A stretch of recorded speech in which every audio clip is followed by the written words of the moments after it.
on here a few minutes because I have to go get past her, but I just want to jump in and tell you a couple things that are really important that are going on.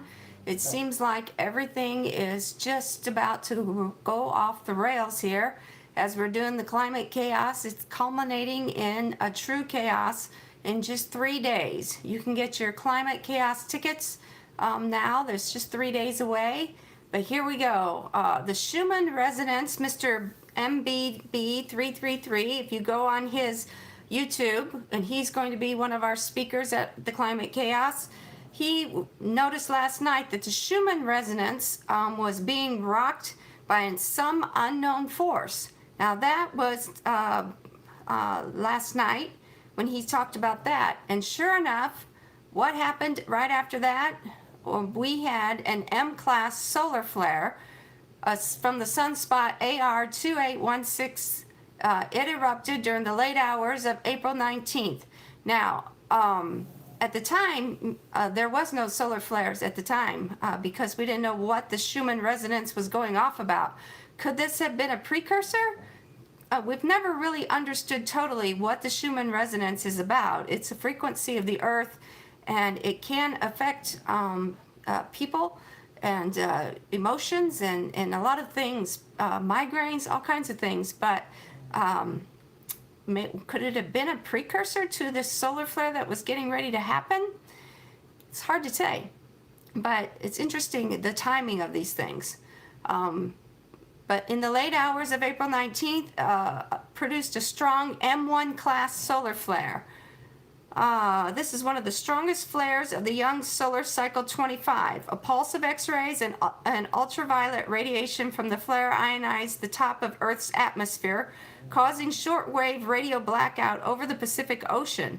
Mariners and ham radio operators in the area may have noticed unusual propagation at frequencies below negative 20 megahertz. Interestingly, during the radio blackout, the sun generated its own burst of radio noise. Shock waves from the solar flare rippled through the sun's atmosphere, creating plasma instabilities and natural radio emissions.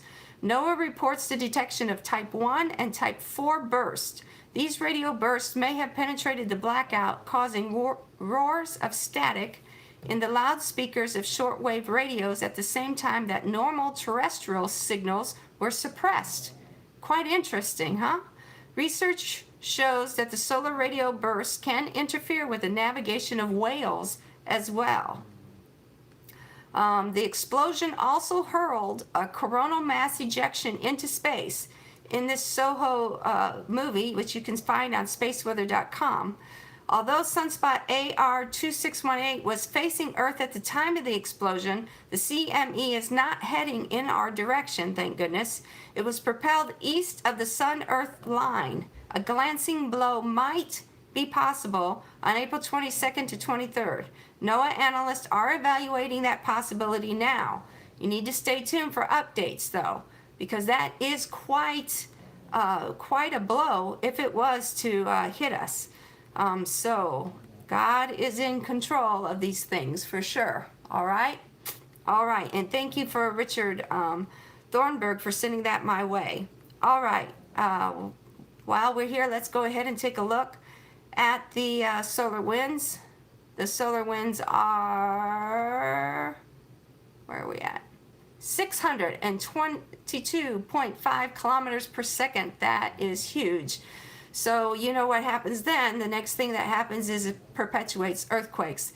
We've already been really unstable with the earthquakes, the volcano situation. Earlier in the week, they said they were getting a little bit nervous about Italy's volcano because there were a lot of earthquakes in that area as well. I don't have enough time to go into a lot of that because I have to go get past her. But another situation that I do want to bring up that just hurts my heart heavily, Chad President Idris Deby dies visiting frontline troops. Africa is in such chaos. This is one place in Africa that has had a leader for 30 years, and he was killed by the rebels somehow when he was visiting his own troops. after he was just reelected for a 6th term on the 11th, and for more instability to come to Africa is just a very sad thing. Chad's longtime president, Idris Deby, has died of wounds suffered on the front line in the country's north, where he had gone to visit soldiers battling rebels. Deby, 68, had just breathed his last defending the sovereign nation of the battlefield over the weekend, an army spokesman said. On state television on Tuesday, a day after Deby was declared the winner of the presidential election. The exact circumstances of his death are not immediately clear. The army said the president had been commanding his army at the weekend as it battled rebels who had launched a major incursion into the north of the country on the election day on April 11th. They really need to get a hold of this in Africa, what's going on over here. The military council, led by the late president's 37-year-old son, 4-star General Mahatma Idris Deby, would replace him. A curfew has been imposed and the country borders have been shut in the wake of the president's death. What the Constitution says is that in the absence of the president, or in case he dies, then the Speaker of the Parliament takes charge of the country for 40 days, and so a transition is put in place until the elections are held. But the military announced that the Legislative Assembly has been dissolved and that the Constitution has been dissolved. So what they are doing is that they replace the Constitution with their own set of rules. French President Emmanuel Macron's office said it had taken note of the creation of the interim military body, urging a quick return to civilian rule and a peaceful transition. France lost a brave friend, Macron's office said. It expresses its strong attachment to Chad's stability and territorial integrity. For its part, the White House offered sincere condolences to Chadians on Deby's death. We condemn recent violence and loss of life in Chad, a spokesperson said in a statement. We support a peaceful transition of power in accordance with the Chadian constitution. Well, that's kind of odd, seeing that we don't even know if a constitution exists at this moment. The shock announcement came a day after Deby, who came to power in a rebellion in 1990, won the 6th term. Provisional results released on Monday showed that Deby had taken 79.3% of the vote. Deby postponed his victory speech to supporters and instead went to visit Chadian soldiers battling rebels.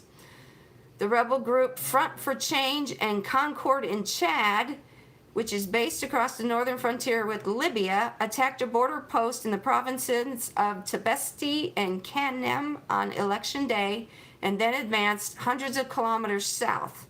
But it suffered a setback over the weekend. And so there you go. More unrest in Africa. So there you go.